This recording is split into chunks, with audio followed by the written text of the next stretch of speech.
പശ്ചിമഘട്ടത്തിന്റെ മടിത്തട്ടിൽ മറഞ്ഞിരിക്കുന്ന ഒരു ചെറുഗ്രാമം. അവിടെ ആദിത് ജീവിച്ചു.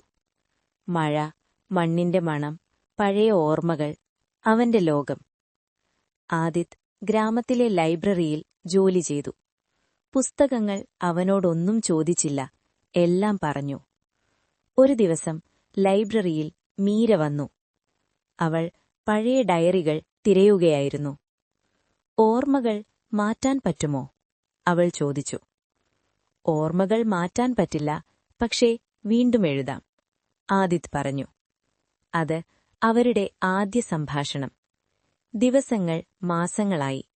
വസന്തകാലം വസന്തമായി. ലൈബ്രറിയുടെ വരാന്തയിൽ അവർ ഒരുമിച്ചിരുന്നു. ചായയും മൗനവും പങ്കിട്ടു. മീര പറഞ്ഞു, എന്റെ ജീവിതം പകുതി എഴുതപ്പെട്ട ഒരു പുസ്തകമാണ്. ആദിത് പറഞ്ഞു, അപ്പോൾ അടുത്ത അധ്യായം നമ്മൾ ഒരുമിച്ചെഴുതാം. പ്രണയം അവരെ പിടിച്ചെടുത്തു, ശബ്ദമില്ലാതെ, ആഴത്തിൽ. പക്ഷേ ജീവിതം എപ്പോഴും സൗമ്യമല്ല.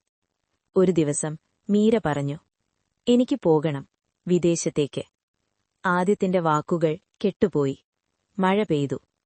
പോകുന്ന ദിവസം മീര ഒരു ഡയറി നൽകി. നമ്മൾ വിടാതെ പോയത് ഇവിടെയാണ്. വർഷങ്ങൾ കഴിഞ്ഞു. ലൈബ്രറി പുതുക്കപ്പെട്ടു. പഴയ പുസ്തകങ്ങൾ, അതേ മണം. ഒരു ദിവസം ആദിത് ഒരു പുതിയ പുസ്തകം വാങ്ങാൻ പോയപ്പോൾ ഒരു പേര് കണ്ടു, മീര, രചയിതാവ്. വൈകുന്നേരം ലൈബ്രറിയിൽ ഒരു പുസ്തക പ്രകാശനം. മീര വേദിയിലേറി.